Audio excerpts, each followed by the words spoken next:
महाराष्ट्र में अपने कमाल के प्रदर्शन के बाद सारी पार्टियां विधानसभा चुनावों की तैयारियों में जुट गई हैं। महाराष्ट्र समेत इस साल कई राज्यों में विधानसभा चुनाव होने हैं, जिनके लिए सारी पार्टियों ने अभी से अपनी कमर कसना शुरू कर दिया है। बात करें महाराष्ट्र की, तो महाराष्ट्र पहले से ही एमएलसी चुनावों को लेकर चर्चा में बना हुआ है और अब खबर सामने आ रही है कि महाराष्ट्र में विधानसभा चुनाव के लिए उद्धव की पार्टी और कांग्रेस के बीच शायद बात बनती नहीं दिख रही है। खबरें ये भी हैं कि समझौते के मूड में कोई भी पार्टी फिलहाल नहीं है। सूत्र बताते हैं कि लोकसभा चुनाव में अच्छे प्रदर्शन के बाद शिवसेना यूबीटी विधानसभा चुनाव में करीब 115 से 125 सीटों पर चुनाव लड़ने की तैयारी में है। वहीं कांग्रेस ने पहले ही साफ कर दिया है कि वो 150 सीटों पर लड़ने वाली है। आपको बता दें कि राज्य में कुल 288 सीटें हैं।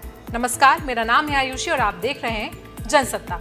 सूत्रों की माने तो इस साल का विधानसभा चुनाव उद्धव की शिवसेना और महाविकास आघाड़ी साथ मिलकर लड़ने वाली है। तो वहीं आपको याद हो कि लोकसभा चुनाव के बाद उद्धव ठाकरे पहले ही ऐलान कर चुके हैं कि वो इस बार महाराष्ट्र का विधानसभा चुनाव एनडीए के साथ लड़ने वाले हैं। लेकिन दूसरी ओर उद्धव ने यह भी साफ किया है कि वो 115 से 125 सीटों को इस बार टारगेट करने की कोशिश कर रहे हैं। ये बात ऐसे समय में सामने आई है जब शिवसेना प्रमुख उद्धव ठाकरे ने मंगलवार को संजय राउत, अनिल देसाई, सुभाष देसाई, सुनील प्रभु और राजन विचारे समेत पार्टी के वरिष्ठ नेताओं के साथ बैठक की है और विधानसभा चुनाव लड़ने की रणनीति तैयार करने के लिए चर्चा की। सूत्रों के अनुसार बैठक के दौरान उद्धव ठाकरे ने सभी 125 विधानसभा सीटों की समीक्षा की।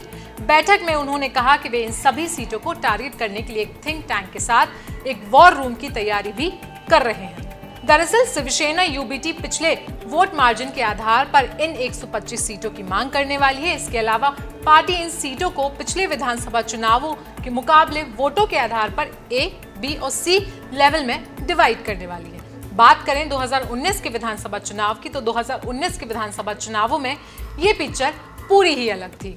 2019 में महाराष्ट्र विधानसभा चुनावों में शिवसेना एनडीए का हिस्सा थी और उसने 124 सीटों पर चुनाव लड़ा था, जबकि 163 सीटें बीजेपी और अन्य सहयोगी दलों के लिए छोड़ दी गई थी। बाद में एनडीए के साथ गठबंधन टूट गया और शिवसेना महाविकास आघाड़ी का हिस्सा बन गई और राज्य में अपनी सरकार बना ली।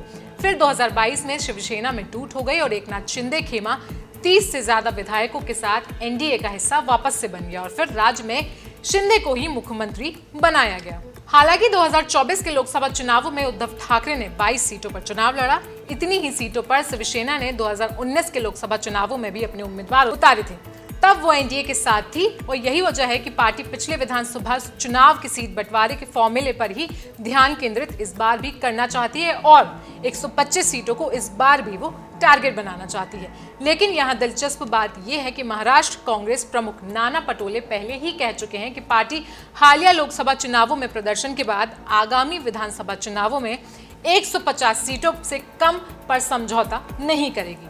पटोले का कहना है कि विधानसभा चुनाव में भी हम 150 सीटों पर उम्मीदवार उतारेंगे और इसकी हम योजना भी बना रहे हैं। बता दें कि कांग्रेस ने 2019 के लोकसभा चुनाव में सिर्फ और सिर्फ एक सीट जीती थी। इस बार 13 सीटों पर जीत हासिल की है। इसके अलावा सांगली सीट से भी कांग्रेस के बागी उम्मीदवार विशाल पाटिल ने भी इस बार जीत हासिल की है। एनसीपी के शरद पवार ने भी पिछले महीने पुणे में साफ कर दिया था कि वो कम सीटों पर इस बार समझौता नहीं करने वाले हैं। एनसीपी ने 2019 के चुनाव में 125 सीटों पर चुनाव लड़ा था, कांग्रेस ने 125 सीटों पर चुनाव लड़ा था। तो वहीं 2019 के महाराष्ट्र विधानसभा चुनावों में अविभाजित शिवसेना ने 56 और राष्ट्रवादी कांग्रेस पार्टी यानी कि एनसीपी ने 54 सीटों पर जीत हासिल की थी, जबकि कांग्रेस को सिर्फ और सिर्फ 44 सीटें मिली थी। अब ऐसे में ये देखना बहुत दिलचस्प हो जाता है कि शिवसेना यूबीटी और कांग्रेस का ये जो गठबंधन है वो सिर्फ लोकसभा तक के लिए सीमित था या फिर से विधानसभा में दोनों पार्टियों के बीच एक बहुत ही अच्छी साझेदारी देखने को मिलने वाली है। कैसा लगा आपको ये वीडियो? हमें कमेंट सेक्शन में बताएं। साथ ही साथ देश और दुनिया की बाकी खबरों के लिए बने रहिए जनसत्ता के साथ।